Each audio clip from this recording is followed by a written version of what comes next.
अस्सलाम वालेकुम and good evening. Very good evening बेटा। बेटा बाकी लोगों को भी कह रहे हैं जल्दी से ऑनलाइन हो जाएं काइंडली, ताकि हम लेक्चर स्टार्ट करें। आज हम डिस्कस करने वाले हैं इस्कीमिक और हेमरेजिक स्ट्रोक स्ट्रोक के बारे में डिस्कस करने वाले हैं इंशाल्लाह।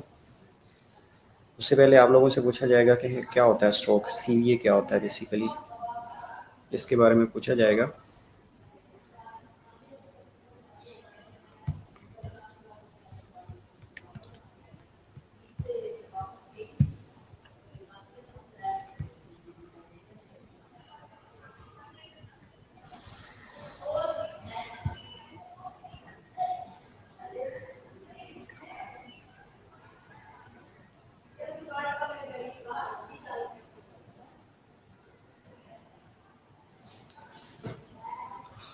बेटा जल्दी से बाकी लोगों को ग्रुप में मैसेज कर दें कि काइंडली ज्वाइन कर लें।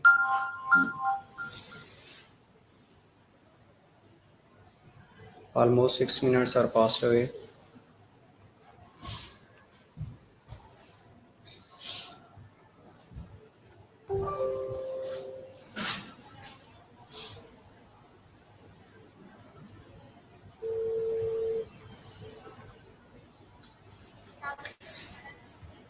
वालेकुम।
वालेकुम अस्सलाम बेटा।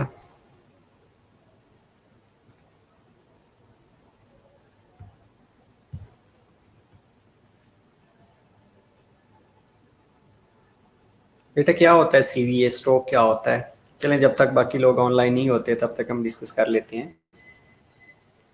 सीवीए या स्ट्रोक, सेरिब्रोवैस्कुलर एक्सीडेंट, क्या होता है?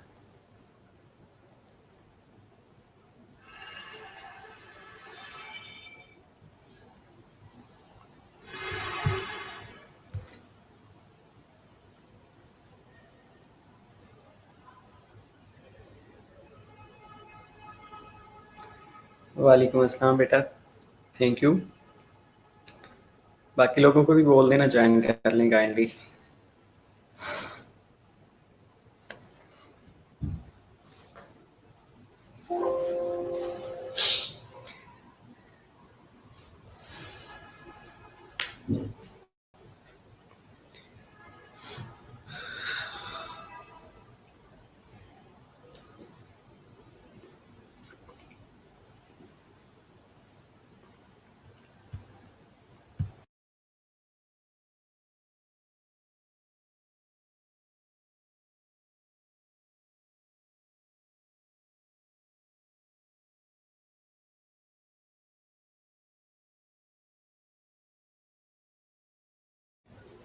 ओके वेल, स्ट्रोक तब होगा जब there is a poor blood supply of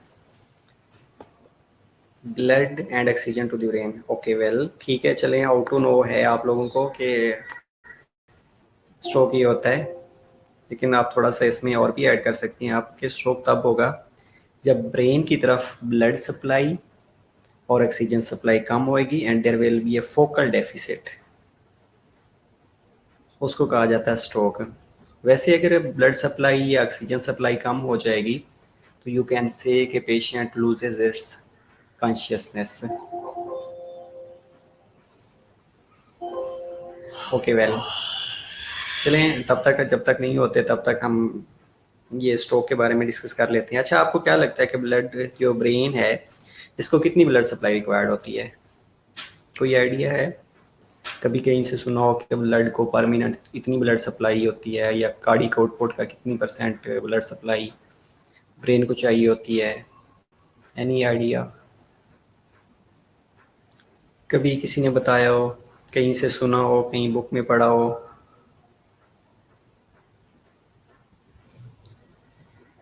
okay, reduce blood supply to the brain due to haemorrhage. बेटा, हेमरेज की वजह से भी डेफिनेटली ब्लड सप्लाई रिड्यूस हो सकता है, लेकिन ब्रेन में क्या प्रॉब्लम होगा? ब्रेन में क्या प्रॉब्लम होगा? ब्रेन के अंदर अगर फोकल डेफिसिट है तो उस कंडीशन को स्ट्रोक कहा जाता है, right? Okay, the other question is that, वालेकुम अस्सलाम बेटा, थैंक यू वेरी मच, आपने हमें ज्वाइन किया।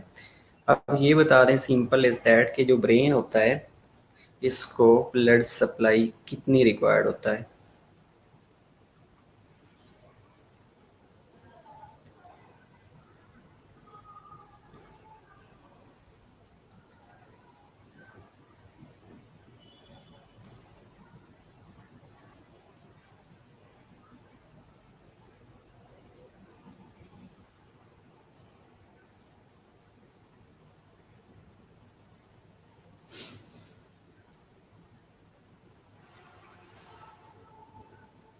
अपने सामने लीजिए जो आपको पहले से बड़ा करता है।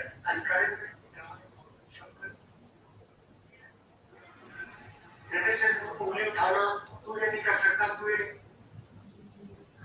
Okay, 15% of cardiac output. Well, 2% of body weight. Okay, instead of that, वालेकुम अस्सलाम बेटा।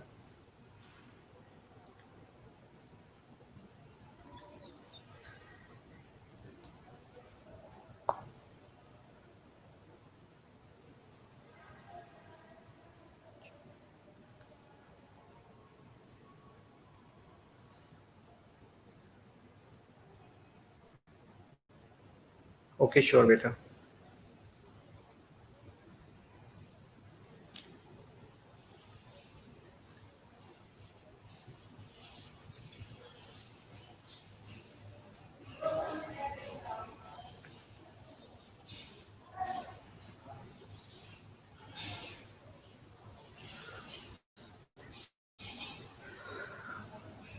Okay, so normal blood flow through the brain of adult person average 50 to 65 ml per 100 gram of the brain tissue per minute. For the entire brain, the amount is 75 to 900 ml per minute, or 15% of resting cardiac output. Very good. 20 better, 15 to 20% होता है, you are exactly right. 15 to 20% होता है cardiac output का। तो so what is cardiac output? आप ये बता दें कार्डियक आउटपुट क्या होती है? What is cardiac output?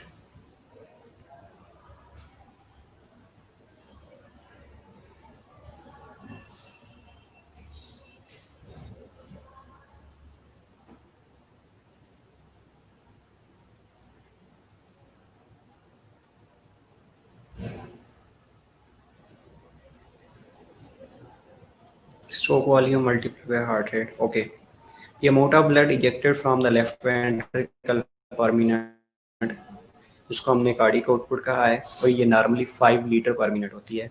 Well, okay, 5 litre पर मिनट में से जो 15 to 20% है, जिसमें 750 ml से लेके 900 ml पर मिनट वो आपके ब्रेन को रिक्वायर्ड होती है। 5 लीटर में से 750 से लेके 900 ml पर मिनट। ओके, तो ये चाहिए होता है आपके ब्रेन को।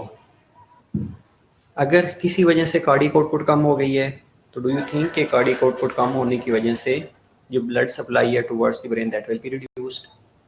तो नॉर्मली हमने आपको बताया है, हमने ये डिस्कस किया है कि जो हार्ट है उससे रेस्टिंग जो कार्डियक आउटपुट होती है वो 5 लीटर पर मिनट होती है। और अगर डू यू थिंक कि अगर कार्डियक आउटपुट रिड्यूस हो जाएगी तो cerebral blood flow will be reduced? आप इस बात पे एग्री करते हैं? लेकिन एक और चीज़ भी है, 3 मेटाबॉलिक फैक्टर्स हैं जो कि सेरिब्रल ब्लड फ्लो को इंक्रीज करवाते हैं। उन 3 फैक्टर्स के अंदर बेटा पहला जो फैक्टर्स है जिसमें कार्बन डाइऑक्साइड का लेवल ज़्यादा हो जाना, पहली चीज़ कार्बन डाइऑक्साइड की अगर कंसंट्रेशन इंक्रीज हो गई है, दूसरा फैक्टर कि अगर हाइड्रोजन आयन कंसंट्रेशन इंक्रीज हो गई है, थर्ड फैक्टर जिसके अंदर ऑक्सीजन कंसंट्रेशन अगर डिक्रीज हो गई है, तो ये ऑटो रेगुलेशन के थ्रू जो नॉर्मल सेरिब्रल फ्लो है दैट विल बी इंक्रीज्ड। ये 3 फैक्टर्स हैं जो कि सेरिब्रल ब्लड फ्लो को इंक्रीज करवाते हैं। पहला फैक्टर्स कार्बन डाइऑक्साइड, अगर increase carbon dioxide provides a potent stimulus for vasodilation. पहली चीज़ है कि अगर कार्बन डाइऑक्साइड का लेवल बढ़ेगा तो ये पोटेंट वेसोडाइलेटर का एक्ट करेगा। इसके रिजल्ट में जो सेरिब्रल ब्लड फ्लो है वो डबल होना शुरू हो जाएगा। Doubling of partial pressure of oxygen in the blood results in doubling of cerebral blood flow. दूसरी कंडीशन है हाइड्रोजन आयन कंसंट्रेशन। अब हाइड्रोजन आयन कंसंट्रेशन अगेन ये पीएच को डिक्रीज करने की कोशिश कर रहे होते हैं। जैसे हाइड्रोजन आयन की कंसंट्रेशन बढ़ेगी पीएच कम होना शुरू हो जाएगी। अगर पीएच कम होएगी तो उस एरिया के अंदर एसिडोसिस होना शुरू हो जाता है। तो इस एसिडोसिस से या इस जो एसिड आयंस हैं या जो हाइड्रोजन एच पॉजिटिव आयंस हैं इसको वॉश आउट करवाने के लिए, इसको एलिमिनेट करवाने के लिए जो सेरिब्रल ब्लड फ्लो है that will be increased, serving to wash away the neurally depressive acid material. की जो एसिड मटेरियल की वजह से अगर न्यूरॉनल फंक्शन डिस्टर्ब हो रहा है तो उसको भी ये नॉर्मलाइज कर रहे होते हैं। तीसरा है ऑक्सीजन कंसंट्रेशन। ऑक्सीजन कंसंट्रेशन अगर किसी वजह से डिक्रीज हो गई है तो उस वजह से भी ब्लड फ्लो इंक्रीज होएगा ताकि वहाँ पे जो ऑक्सीजन है वो जो न्यूरॉन्स हैं उनको सफिशेंट अमाउंट में मिलनी चाहिए, अदरवाइज जो न्यूरॉनल डेथ होना शुरू हो जाएगी। तो ये 3 फैक्टर्स हैं that will increase cerebral blood flow. हमने ये डिस्कस किया है कि जो नॉर्मल सेरिब्रल ब्लड फ्लो है वो 750 से लेके 900 ml पर मिनट है या 15% ऑफ रेस्टिंग कार्डियक आउटपुट है। अगर कार्डियक आउटपुट किसी वजह से कम हो सकती है, कोई शॉक की कंडीशन हो सकती है, हेमरेज हो सकता है, हाइपोवोलीमिया हो सकता है, इसके हार्ट फेलियर हो सकता है, वट एवर कार्डियोजेनिक शॉक है, सेप्टिक शॉक है, हाइपोवोलीमिक शॉक है, वट एवर शॉक की कोई भी कंडीशन है जो कि कार्डियक आउटपुट को डिक्रीज कर रही होती है, तो उसके रिजल्ट में cerebral blood flow that will be reduced. जब सेरिब्रल ब्लड फ्लो रिड्यूस होएगी तो उसके रिजल्ट में sudden death of some brain cells due to lack of oxygen when the blood flow to the brain is impaired by blockage or rupture of an artery to the brain। तो उस condition को हमने stroke का नाम देना है। तो stroke we can define as sudden death of some of brain cells due to lack of oxygen when the blood flow to the brain is impaired। अब blood flow towards the brain impaired होता है 2 condition में, या तो कोई artery brain के अंदर rapture हो चुकी है या दूसरी कंडीशन ये है कि कोई आर्टरी ब्लॉक हो चुकी है। वो आर्टरी जो कि ब्रेन को ब्लड सप्लाई कर रही थी वो ब्लॉक हो गई है या वो आर्टरी रैप्चर हो गई है। तो दोनों कंडीशन में जो न्यूरॉन्स हैं या जो ब्रेन के सेल्स हैं उन तक ऑक्सीजन और कार्बन डाइऑक्साइड ऑक्सीजन और ब्लड सफिशेंट अमाउंट में नहीं पहुंचेगा। अगर सफिशेंट अमाउंट में नहीं पहुंचता तो जो ब्रेन सेल्स हैं उनकी डेथ होना शुरू हो जाती है। That condition is known as CVA. We can also say that कि it's a medical emergency. Movement, sensation और emotion control by the affected area और लॉस्ट और इम्पेयर्ड। अब इसमें ये होता है कि ब्रेन के अंदर 2 स्फीयर्स होते हैं, one is right hemisphere and other one is left hemisphere. तो जो राइट हेमिस्फीयर है वो left side of the body को कंट्रोल कर रहा होता है और जो लेफ्ट हेमिस्फीयर है वो right side of the body को कंट्रोल कर रहा होता है। जिस एरिया के अंदर फोकल डेफिसिट होएगा या अगर राइट हेमिस्फीयर इफेक्टेड है तो left part of the body के अंदर जो मूवमेंट है, सेंसेशन है या इमोशन है तो that will B impaired. Same condition with the other part. Loss of function varies with location and extent of damage. Okay, next ये चीज़ है कि जो लॉस हुआ है वो डिपेंड कर रहा होता है कि किस एरिया का डैमेज हुआ है और डैमेज कितना एक्सटेंड पे है। लाइक सवेयरली डैमेज हुआ है, पार्शली डैमेज हुआ है, लोकली कोई डैमेज हुआ है, तो ये सिवियरिटी ऑफ डैमेज, ये एक्सटेंट ऑफ डैमेज और लोकेशन ऑफ डैमेज के ऊपर डिपेंड कर रहा होता है। Got it? वेल,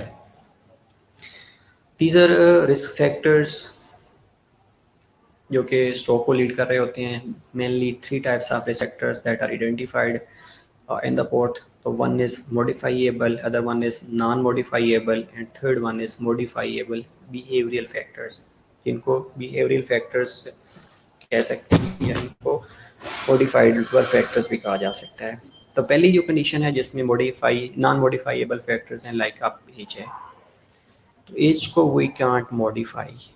अगर बढ़ रही है तो definitely it will increase. Other thing is sex, third one is race, fourth one is family history. अगर फैमिली हिस्ट्री में कोई इस तरह की प्री डिस्पोजिशंस हैं, लाइक कोई पेशेंट्स हाइपरटेंसिव रहता है, कोई पेशेंट्स हाइपरलिपिडीमिया का पेशेंट्स है, या कोई ऑटो इम्यून डिजीज़ चल रही है उसकी, या कोई जेनेटिक मेकअप या जीन्स के अंदर कोई प्रॉब्लम चल रहा है, तो that runs in the family, that can't be modify. That's why it comes under a non-modifiable factors. Other factors are modifiable factors like hypertension. Hypertension we can modify, we can use certain medications to control the blood pressure. Instead of that, hypercholesteremia है, अगर blood के अंदर cholesterol का लेवल increase हो चुका है, तो ये क्या करेगा कि ब्लड वेसल्स के अंदर क्लॉट बनाना शुरू कर देगा, ब्लड वेसल्स के अंदर डिपॉजिट्स बनाना शुरू कर देगा। That will also reduce the diameter of the blood vessel. जब ब्लड वेसल का डायमीटर कम होएगा तो उसके रिजल्ट में the pressure of the blood exerted on the blood vessel will be increased. Indirectly we can say कि hypercholesteremia leads to increased blood pressure. जब blood pressure level लेवल इंक्रीज होएगा तो that will also risk factors for the stroke. Third one is diabetes mellitus. Same condition you have heard multiple times कि diabetes mellitus में क्या होता है, रेटिनोपैथी होना शुरू हो जाती है, नेफ्रोपैथी होना शुरू हो जाती है, इसके अलावा न्यूरोपैथीज होना शुरू हो जाती हैं। तो these pathies also leads two stroke condition. Other conditions इसके अंदर जो ग्लूकोज का लेवल होता है that also make deposits in the blood vessels. जब ब्लड वेसल्स के अंदर डिपॉजिट्स बनना शुरू हो जाते हैं तो that will also reduce the blood supply towards the brain. जैसे ब्रेन की तरफ ब्लड सप्लाई रिड्यूस होएगी तो ultimately at the condition in which there will be a focal deficit, there will be a damage of some neurons that will lead to a stroke. Fourth one is hypercoagulability या hypercoagulopathy. That means कि जो blood coagulation ability है, normally जो blood की coagulation है, that will be increased, that will lead to blood stasis. जब blood की stasis होएगी तो जो normally flow of blood है वो नहीं रहेगा। We can say there is a difference between flow of honey and flow of blood, flow of water. So when the hypercoagulability condition, the hypercoagulopathy exists, the flow of blood will be reduced. That's why that will lead to increased risk of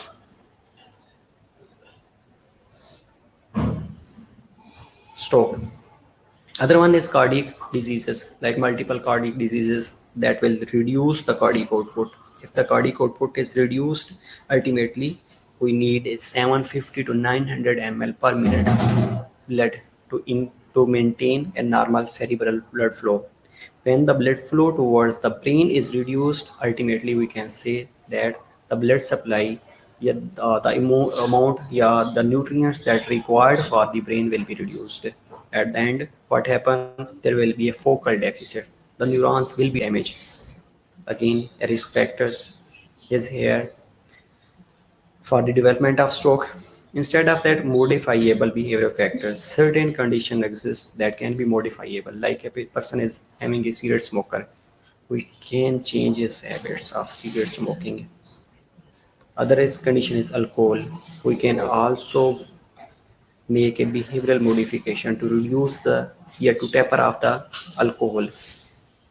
Birth control pills in combination with smoking risk, physical inactivity, obesity, say drugs use. These are factors that can be modified. If a patient is physically inactive, we can change his behavior, moves towards a physical activity.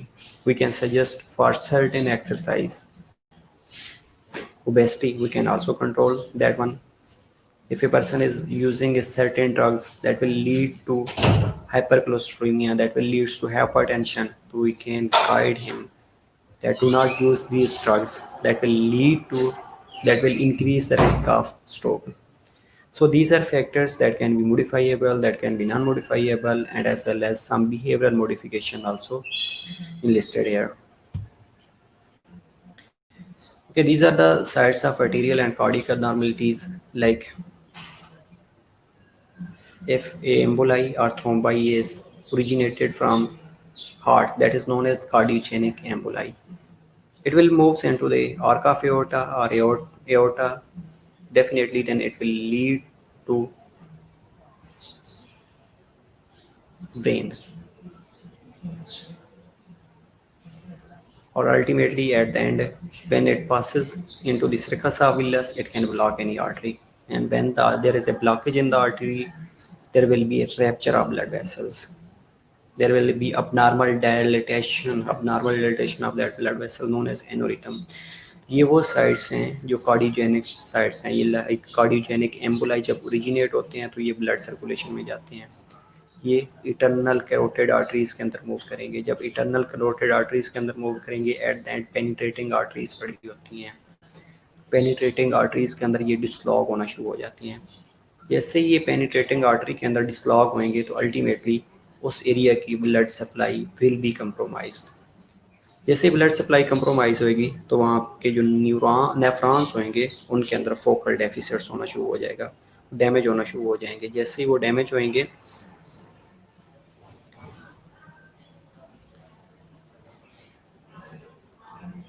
तो उस condition को हमने कहा है कि ये stroke की condition है।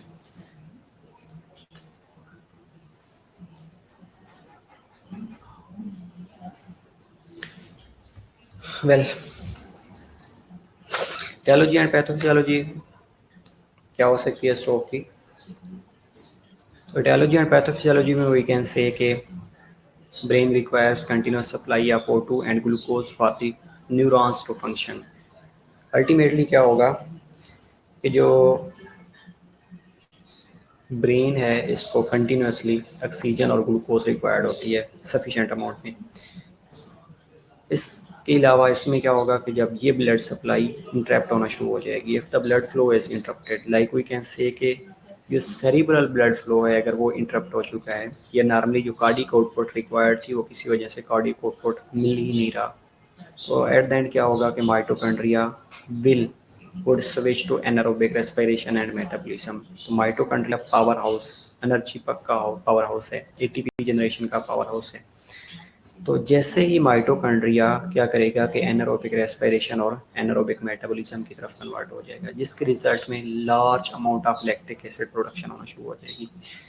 अब ये जो एसिड लैक्टिक एसिड अकमुलेट होता है that will lead to changes in the pH, acidosis cause करेगा, और एसिडोसिस जैसे ही होएगी तो उसके रिजल्ट में हमें सफिशेंट अमाउंट में एटीपी चाहिए होती है, वो एटीपी ऑलरेडी प्रोड्यूस नहीं हो रही होती, that will lead to lactic acidosis. जैसे ही एसिडोसिस होएगा तो उसके रिजल्ट में जो न्यूरॉन्स हैं वो डैमेज होना शुरू हो जाती हैं। The membrane pumps that maintain electrolyte balance fails and the cell ceases to function. Ultimately at the end क्या होगा कि जो सेल मेम्ब्रेन है उसके ऊपर सोडियम पोटाशियम एटीपीएस पंप पड़े होते हैं, और ये ATPase pump are maintained by the ATP, और ये एटीपी अगर रिड्यूस हो जाती है तो ये पंप फेल होना शुरू हो जाएंगे। तो इलेक्ट्रोलाइट का जो बैलेंस था, जो सोडियम पोटाशियम एटीपीएस पंप, उन्होंने एक बैलेंस मेंटेन किया हुआ था, दैट विल बी डिस्ट्रॉयड। तो उसके रिजल्ट में क्या होगा कि जो न्यूरोनल मेटाबॉलिज्म अल्टर 30 सेकेंड्स में होना शुरू हो जाएगा। मेटाबॉलिज्म जो है ये 2 मिनट्स के अंदर स्टॉप हो जाएगा, और 4 to 6 मिनट्स के अंदर सेल डेथ होना शुरू हो जाएगी। जो न्यूरोनल सेल हैं उनकी 4 to 6 मिनट्स के अंदर डेथ हो जाएगी।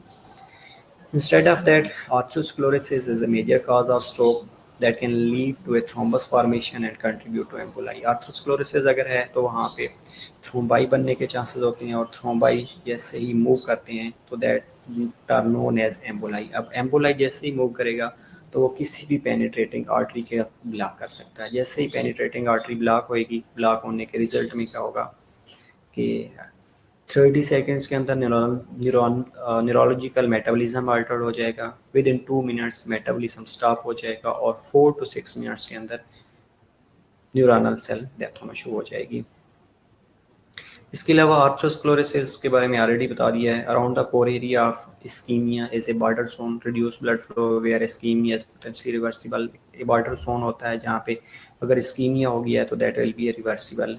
If the adequate blood flow can be restored early less than 3 hours and a ischemic cascade can be interrupted, then less brain damage and neurological function will be lost। अगर within 3 hours आप ये ischemia को reverse कर सकते हैं या blood flow जो कि इंटरप्टेड हुआ था उसको नॉर्मलाइज कर सकते हैं, तो उसके रिजल्ट में लेस न्यूरोनल फोकल डेफिसिट होगा।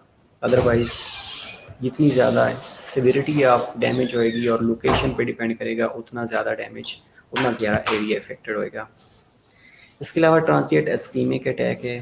ट्रांसिएंट इस्कीमिक अटैक में ये होता है कि temporary focal loss of neurological function caused by ischemia, analog to angina in the CAD, coronary artery disease। Temporary अगर फोकल डेफिसिट्स हुआ है इस्कीमिया की वजह से और वो रिवर्स हो गया है विद इन 3 to 24 hours, तो उसको कहा जाता है ट्रांसिएंट इस्कीमिक अटैक। जिस तरह अंजाइना होता है, that is an indicator of coronary artery disease. Angina हुआ, पेन हुआ, बाद में रिजॉल्व हो गया। सीन ट्रांसिएंट इस्कीमिक अटैक क्या है कि blood flow towards the brain interrupt हुई, जिसके रिजल्ट में temporary focal neurological function loss हुआ, और जैसे ही आपने वो विद इन 3 to 24 hours में ब्लड फ्लो रिवर्स करवाया, तो ये जो फोकल डेफिसिट्स था that will be reverse. May be due to micro emboli that temporary block blood flow. Exactly कोई भी माइक्रो एम्बोलाई हो सकता है, कोई भी थ्रोम्बाई हो सकता है, जिसकी वजह से जैसे ही ब्लॉकेज होएगी, ब्लॉकेज टेम्परेरी ब्लॉकेज होएगी, तो that will lead to a transient ischaemic attack. A warning sign of progressive cerebrovascular disease, definitely इससे ये एक इंडिकेटर मिल रहा होता है,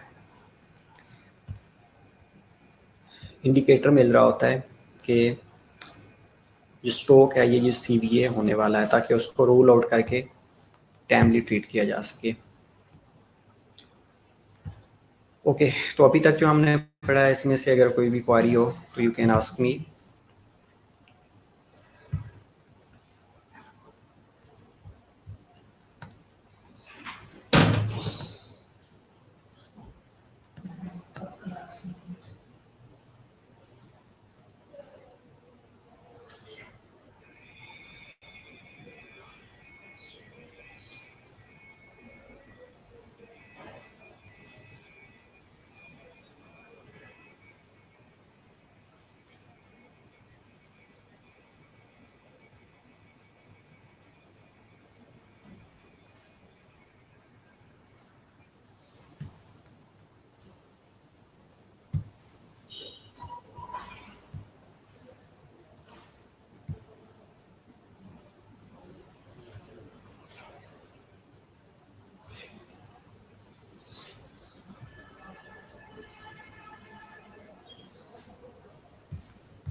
Okay, well,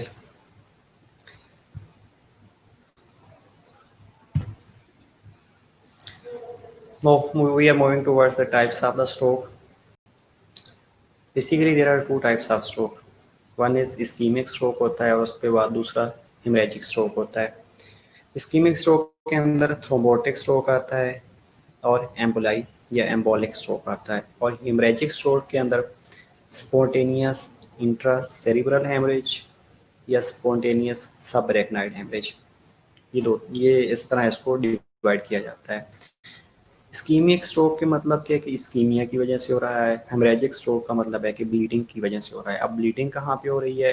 इंट्रासेरिब्रल के अंदर हो रही है या सबरेक्नाइड स्पेस के अंदर हो रही है, इसलिए इसको हेमरेजिक को इंट्रासेरिब्रल और सबरेक्नाइड हेमरेज के अंदर डिवाइड किया गया है, और इस्कीमिक को थ्रोम्बाई की वजह से हो रहा है या एम्बोलाई की वजह से हो रहा है, ब्लॉकेज की वजह से हो रहा है, इस्कीमिया की वजह से हो रहा है, तो इसको इसलिए इस्कीमिक स्ट्रोक का नाम दिया गया है. ये मेजर टाइप्स हैं जिसके अंदर आप देख सकते हैं कि first one is thrombotic stroke, second one is embolic stroke and third one is hemorrhagic stroke. अब अगर थ्रोम्बाई है तो cerebral thrombosis is narrowing of the artery by fatty deposits called plaque. अगर कोई प्लेक फॉर्मेशन हो गई है, thrombus formation हो गई है, तो उसने क्या किया कि कोई ब्लड वेसल को ब्लॉक कर दिया, ब्लड सप्लाई को ब्लॉक कर दिया. वो ब्लड जो कि आर्टीरियल ब्लड सप्लाई थी, आर्टरी ब्रेन को ब्लड सप्लाई कर रही थी, तो उसके अंदर ब्लॉकेज आना शुरू हो गई है. जैसे ब्लॉकेज आएगी तो जो नॉर्मली ब्लड फ्लो या सेरिब्रल ब्लड फ्लो था वो कंप्रोमाइज़ होना शुरू हो जाएगा. दूसरी कंडीशन है एम्बोलाइक स्ट्रोक. एम्बोलाई, अब इसमें क्या होता है कि या तो कोई एम्बोलाई मूव करता हुआ आ गया है, या उसकी जो डेब्रीज थी, कोई थ्रोम्बाई था, वो जैसे ही डिसलॉग हुआ है तो that will be converted into debris, ये एम्बोलाई. वो स्मॉल स्मॉल जो पार्टिकल्स हैं, ये जो डेब्रीज हैं, वो ब्लड वेसल्स के अंदर मूव करना शुरू कर देते हैं, और जैसे ये उन ब्लड वेसल्स के अंदर पहुंचते हैं, ब्रेन ब्लड वेसल्स या ब्रेन आर्टरी के अंदर पहुंचते हैं जिनका डायमीटर बहुत कम होता है, तो ये वहाँ से पास आउट नहीं होते. जब वहाँ से पास आउट नहीं होते, लाइक पेनिट्रेटिंग अगर आर्टरी की बात करें तो उनका डायमीटर बहुत स्मॉल होता है, तो उनके अंदर ये जो डेब्रीज होती हैं, ये एम्बोलाई होती हैं, ये उस एरिया को ब्लॉक कर देती हैं. ब्लॉक करने के रिजल्ट में जो न्यूरॉन्स, जो नेफ्रॉन्स हैं, उनकी डेथ होना शुरू हो जाती है और डैमेज हो जाती हैं, तो उस कंडीशन को एम्बोलिक स्ट्रोक कहा जाता है. Third one is haemorrhagic stroke. अब ये जो हेमरेज हो रहा है ये दो जगह पे हो सकता है, या तो इंटर सेरिब्रल हेमरेज है या सेपरेक्नाइड स्पेस के अंदर है. अगर इंट्रा सेरिब्रल हेमरेज है तो उसको स्पॉन्टेनियस इंट्रा सेरिब्रल हेमरेज कहा जाता है. और ये जो हेमरेजिक स्ट्रोक होता है इसकी मेन काज हाइपरटेंशन होती है. 90 से 95% जो हेमरेजिक स्ट्रोक होते हैं that are due to hypertension. इसमें ये होता है कि ब्लड वेसल्स का डायमीटर इंक्रीज होना शुरू हो जाता है, एनोरिथम की कंडीशन होती है, और एट द एंड एक टाइम आता है कि वो ब्लड वेसल या वो आर्टरी रैप्चर हो जाती है. जैसे रैप्चर होती है तो उसका रैप्चर होने से ब्लीड हो जाता है. Depressed blood vessels may allow blood to seep into the damaged brain tissue until clotting shuts off the leak. और ये ब्लड लीक तब तक होता रहेगा जब तक वहाँ पे कोगुलेशन नहीं होती. अगर कोगुलेशन हो जाती है तो अल्टीमेटली वो जो ब्लड लॉस हुआ था that will be prevented until unless it will lead to a focal deficit. Okay, well, तो अगर हम बात करते हैं इस्कीमिक स्ट्रोक के अंदर, इसको हमने कहा है कि इस्कीमिया की वजह से होता है. तो व्हाट इज़ इस्कीमिया? किसी भी ब्लॉकेज की वजह से अगर फर्दर ब्लड सप्लाई कंप्रोमाइज़ हो गई है तो उस कंडीशन को इस्कीमिया कहा जाता है. This is the loss of function in the brain as a result of disrupted blood supply, ultimately results of inadequate blood flow to the brain due to partial or complete effluent of the artery, जिसको cerebral infarction भी कहा जाता है. अगर किसी वजह से blood cerebral blood flow के अंदर जो डिमांड है और जो नीड है वो मिसमैच हो गई है, लाइक हमने ये कहा था कि कार्डिक आउटपुट का 15 to 20% ब्रेन को या सेरिब्रल ब्लड फ्लो को मेंटेन करने के लिए कार्डिक आउटपुट रिक्वायर होती है. अब इस्कीमिया में क्या होता है कि पीछे से कार्डिक आउटपुट तो नॉर्मल आ रहा है, लेकिन सेरिब्रल आर्टरी के अंदर ब्लॉकेज आ गई है, कोई यूक्लियन आ गई है, चाहे वो पार्शली है चाहे वो कंप्लीट ओक्लूजन है, और ये पार्शली और complete occlusion lead to a cerebral infarction. और इन्फॉक्शन के बाद अल्टीमेटली या इस्कीमिया के बाद अल्टीमेटली क्या होगा कि उन ब्रेन्स के अंदर, उन ब्रेन सेल्स के अंदर डेथ होना शुरू हो जाएगी। इसके अंदर constitutes 85% of all the strokes. किसी भी अगर तो जो टोटल स्ट्रोक्स हो रहे हैं उनके अंदर 85% जो स्ट्रोक्स हैं that are due to ischaemia. अब इस्कीमिया में क्या है कि जो ब्लड वेसल या जो सेरिब्रल ब्लड फ्लो है उसके अंदर ओक्लूजन है हो गया है।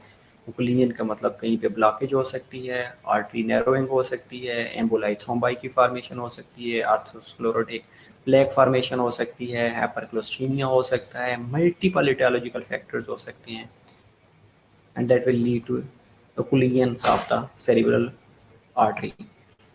Ultimately, that will lead to a cerebral infarction. Most patients with ischemic stroke do not have a decreased level of consciousness in the first 24 hours.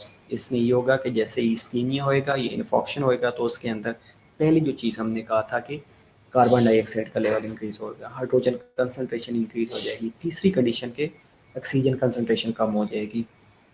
तो जब ओक्लूजन होएगी, ओक्लूजन होने के रिजल्ट में इन्फॉक्शन होएगा, इन्फॉक्शन में कार्बन डाइऑक्साइड का level बढ़ेगा, हाइड्रोजन आयन कंसनट्रेशन बढ़ेगी और ऑक्सीजन का लेवल कम होगा। तो इसके रिजल्ट में नॉर्मली ये तीन फैक्टर सेरिब्रल ब्लड फ्लो को इंक्रीज करवा देते हैं। जैसे ही सेरिब्रल ब्लड फ्लो इंक्रीज होएगा तो जो पेशेंट है नॉर्मली फर्स्ट 24 आवर्स में उसको पता ही नहीं चलेगा, उसके अंदर do not have a low level of consciousness.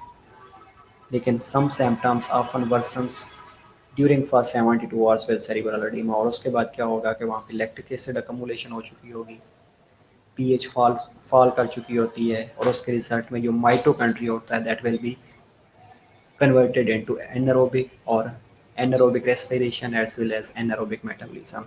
और उसके रिजल्ट में क्या होगा कि एटीपीज की डिप्लीशन होना शुरू हो जाएगी। एटीपीज की डिप्लीशन होएगी तो अल्टीमेटली जो सोडियम पोटाशियम एटीपीएस पंप हैं वो इम्पेयर्ड होना शुरू हो जाएंगे। Sodium potassium ATPase pump impaired होएंगे, वहाँ पे सेरिब्रल एडीमा बनना शुरू हो जाएगा। और ये फर्स्ट 24 आवर्स के बाद जैसे एडीमा बन जाएगा तो ये सिम्टम्स वर्स होना शुरू हो जाती हैं। Right, okay. तो पहली इस्कीमिक स्ट्रोक के अंदर पहला जो आता है वो थ्रोम्बोटिक स्ट्रोक आता है कि कोई थ्रोम्बाई की वजह से बना है। Thrombosis occurs in relation to injury to a blood vessel valve, या कोई ब्लड क्लॉट हो गया। थ्रोम्बाई का मतलब है कि कोई भी ब्लड क्लॉट बना है जिसने, चाहे वो उसने ब्लड वेसल को रैप्चर किया है या वहाँ पे अब नॉर्मल ग्रोथ करना शुरू कर दिया है। रिजल्ट्स ऑफ थ्रोम्बोसिस और नैरविंग ऑफ ब्लड वेसल, तो उसके रिजल्ट में क्या होगा कि जो नॉर्मल ब्लड वेसल का पाथवे था जिससे ब्लड फ्लो कर रहा था, वो पाथवे जो लेमिनर पाथवे था, ये लेमिनर फ्लो ऑफ ब्लड थी, वो नहीं रहेगी। जब laminar blood flow of blood नहीं रहेगी तो उसके रिजल्ट में क्या होगा कि जो नॉर्मली ब्रेन को ब्लड या न्यूरॉन्स को ब्लड रिक्वायर्ड था वो नहीं मिलेगा। तो उसके रिजल्ट में ऑक्सीजन और न्यूट्रिएंट्स की डेफिशिएंसी होनी शुरू हो जाएगी। ऑक्सीजन और न्यूट्रिएंट्स की डेफिशिएंसी होगी तो जो ब्रेन है that will lead to a focal deficit. Most common cause of stroke है 2/3 are associated with HTN and diabetes mellitus. इसमें जो 2 से 3% होते हैं उनमें मेनली एचटीएन हाइपरटेंशन की वजह से हो रहे होते हैं या डायबिटीज मेलाइटिस की वजह से होते हैं, और ऑफन प्रोसीडेड बाय ए टीआईए ट्रांसिएक इस्कीमिक अटैक की वजह से हो रहे होते हैं। पहले जैसे ही ब्रेन इन्फॉक्शन होएगा या सेरिब्रल इन्फॉक्शन होएगा तो अगर विद इन 3 to 24 आवर्स ये रिजॉल्व हो गया तो उस कंडीशन को कहा जाता है TIA, that is analog to like angina to CAD। Transient ischemic attack हुआ, अगर वो रिजॉल्व हो गया तो उनको रूल आउट करवाना चाहिए कि is there any thrombi that are moving in the cerebral blood flow. अगर रूल आउट नहीं करवाएंगे तो definitely it will lead to a thrombotic stroke and thrombosis leads to a ischaemic stroke. Well, other condition is embolic stroke, embolus lodges in and occludes the cerebral artery। Definitely अगर कोई emboli बना है तो emboli ने क्या किया कि blood flow को अक्लूड कर दिया, ब्लड जो सेरिब्रल आर्टरी थी उसको ब्लॉक कर दिया। जैसे ही सेरिब्रल ब्लड फ्लो अक्लूडेड हो गया तो उसके रिजल्ट में इन्फॉक्शन होना शुरू हो जाएगा, एडीमा होना शुरू हो जाएगा, उस ब्लड वेसल्स के अंदर या उस एरिया के अंदर एडीमेटस कंडीशन होना शुरू हो जाएगी। जैसे ही एडीमा होएगा, एडीमा किस लिए होएगा, कार्बन डाइऑक्साइड का लेवल बढ़ना शुरू हो जाएगा, हाइड्रोजन इन कंसंट्रेशन ज़्यादा होगी और carbon dioxide act as a volatile state, vascular permeability बढ़ाना शुरू कर देगी। जैसे ही वेस्कुलर परमेबिलिटी बढ़ेगी तो एडीमा होना शुरू हो जाएगा।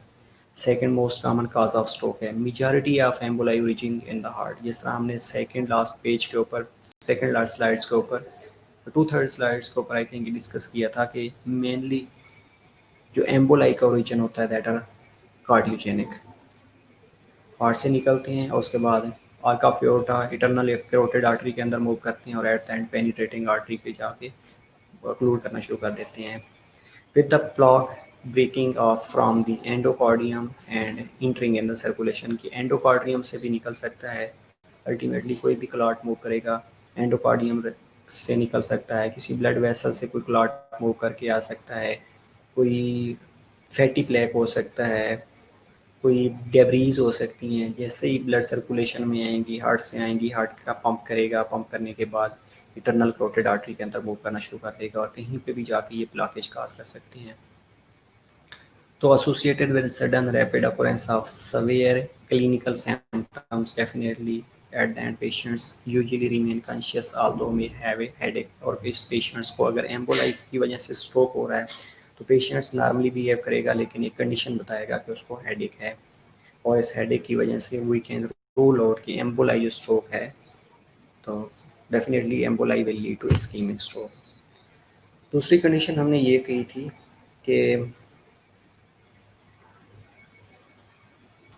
हेमरेजिक स्ट्रोक होता है। हेमरेजिक स्ट्रोक में क्या होता है कि जो ब्लड है कहीं पे भी ब्लीड कर सकता है, कि cerebral artery block, cerebral artery rapture होती है, रैप्चर होने के रिजल्ट में वो ब्लड या तो सबरेक्नाइड स्पेस के अंदर जा रहा होता है, वेंट्रिकल्स के अंदर जा रहा होता है या इंटर सेरिब्रल एरिया के अंदर जा रहा होता है। Account of for approximately 15% of all the strokes, the hemorrhagic strokes are caused by a bleeding into the brain tissue itself or into the subarachnoid space or ventricles। जो bleeding है ये ventricles के अंदर है या सबरेक्नाइड स्पेस के अंदर है या ब्रेन टिश्यू के अंदर है, तो उसको कहा जाता है हेमरेजिक स्ट्रोक। और haemorrhagic stroke mainly account for approximately 15% of all the strokes. Okay, haemorrhagic stroke में पहला जो है इंटरसेरेब्रल हेमरेज होता है, bleeding with in the brain cause by rapture of blood vessel. अगर ब्रेन के अंदर ही ब्लीडिंग होना शुरू हो गई है। और hypertension is the most important cause. सबसे ज़्यादा जो हेमरेजिक स्ट्रोक होता है वो हाइपरटेंशन इंड्यूस्ड होता है, कॉमनली अकरिंग ड्यूरिंग एक्टिविटी। जब कोई एक्टिविटी कर रहे होते हैं तो उसकी वजह से ब्लड प्रेशर इंक्रीज होता है, ब्लड प्रेशर इंक्रीज होएगा that will lead to haemorrhagic stroke. Commonly occurring during activity, definitely often a sudden onset of symptoms that progress over a minutes to hours because of ongoing bleeding। अब जैसे ही bleeding होती रहेगी, सब रेक्नाइड space में हो रही है, इधर वेंट्रिकल्स के अंदर हो रही है, इधर ब्रेन टिश्यू के अंदर हो रही है, तो जो सिम्टम्स हैं with the passage of time it will be worsening. Manifestation includes neurological deficit. Definitely जैसे ही ब्लीडिंग होती रहेगी तो उसके रिजल्ट में फोकल डेफिसिट होना शुरू हो जाएगा। और फोकल डेफिसिट कितना है, कितना डैमेज किया है और एरिया कौन सा डैमेज हुआ है, that will lead to a headache, nausea, vomiting as well as decrease level of consciousness and ultimately HTN को लीड करेगा, हाइपरटेंशन को लीड करेगा। ये एक हेमरेजिक पिक्चर दिखाई गई है जिसमें इंट्रासेरिब्रल और सबरेक्नाइड हेमरेज है। इंट्रासेरिब्रल हेमरेज और सबरेक्नाइड, सबरेक्नाइड स्पेस के अंदर हेमरेज है, हेमरेज हुआ है, कोई भी आर्टरी ब्लॉक हुई है तो that will lead to hemorrhage, subarachnoid hemorrhage, एक स्ट्रोक। इसमें ये होगा कि नॉर्मली जो वेंट्रिकल्स हैं उसमें ये सबरेक्नाइड स्पेस के अंदर सीएसएफ मूव कर रहा होता है और ये सीएसएफ की ब्लॉकेज भी काज करता है। सीएसएफ की ब्लॉकेज की वजह से पेशेंट्स को हाइड्रोसेफलस भी होना शुरू हो जाएगा। वेल, सबरेक्नाइड हेमरेज में क्या होता है कि subarachnoid hemorrhage bleeding into the subarachnoid space, the area between the arachnoid membrane and pia mater surrounding the brain. अब ब्लीडिंग अगर सबरेक्नाइड स्पेस के अंदर हो गई है, सबरेक्नाइड स्पेस क्या है, the area between the arachnoid membrane and pia mater surrounding the brain tissue, commonly caused by the rupture of cerebral aneurysm के ब्लड वेसल्स, ये सेरिब्रल आर्टरी की अब नॉर्मल डायलिटेशंस हुई थी और at the end pressure increase हुआ, pressure increase होने की वजह से वो नॉर्मल डेलिटेशन वाली आर्टरी रैप्चर हो गई है। जैसे रैप्चर होगी तो सब रेटिनल स्पेस के अंदर ब्लीड होना शुरू हो जाएगा। इसका एक नमूनिक्स है कि आपने स्ट्रोक को रिकग्नाइज कैसे करना होता है। तो always use a BE FAST. B उसके अंदर लॉस ऑफ बैलेंस होना शुरू हो जाता है, ब्लड वियन होना शुरू हो जाती है, और उसका जो फेस है प्रोट्रूड करना शुरू कर देता है, आर्म एक्सटेंड नहीं होते, स्पीच स्लर्ड होना शुरू हो जाती है। तो उस कंडीशन में जैसे ही आपने आइडेंटिफाई करना है तो हेल्पलाइन पे कॉल करके उस पेशेंट्स को सेव कर सकते हैं।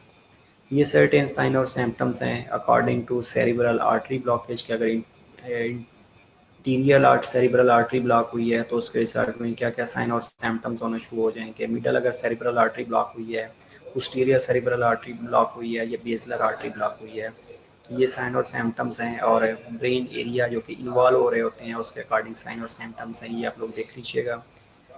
और इसमें मेनली कॉमन क्या चीज़ें होती हैं कि अगर राइट साइड के अंदर फोकल डेफिसिट है, राइट हेमिस्फीयर के अंदर फोकल डेफिसिट है, तो that will affect the left side of the body and vice versa. इसके अलावा क्लिनिकल मैनिफेस्टेशन में affects many body functions like motor activity are affected, eliminations, intellectual functions are impaired, spatial perceptions are altered, personality, sensation, communications, self-care abilities, gag reflex, swallowing, speech, respiratory function, and mobility all are affected. Instead of that, patients may experience aphasia when the stroke damage the dominant hemisphere of the brain. Aphasia, total loss of comprehension and use of languages, और dysphasia होना शुरू हो जाएगा। dysphasia difficulty with comprehension and use of the language, और डिसार्थी होना शुरू हो जाएगा। Disturbance in the muscular control of speech और इम्पेयरमेंट इन प्रोनाउंसिएशन और आर्टिकुलेशंस। इसके बाद इंटेलेक्चुअल एबिलिटीज़ हैं और मैनिफेस्टेशन राइट और लेफ्ट हेमिस्फीयर्स। ये डायग्नोस्टिक सम स्टडीज़ हैं, मेडिकल मैनेजमेंट है, और प्रिवेंशन ऑफ स्ट्रोक है। ये कल इंशाल्लाह हम नेक्स्ट क्लास में देखेंगे। Okay, have a blessed evening. मगरिब की अज़ान हो रही है, उसके बाद इंशाल्लाह हम नेक्स्ट इसको कंटिन्यू कर लेंगे। Tomorrow we have lectures at 3 to 4 PM I think, तो हम उसमें इंशाल्लाह इसको देख लेंगे। क्लिनिकल मैनिफेस्टेशन अगेन हम डिस्कस कर लेंगे। Okay, thank you, see you इंशाल्लाह in next lectures. Have a blessed evening, bye bye.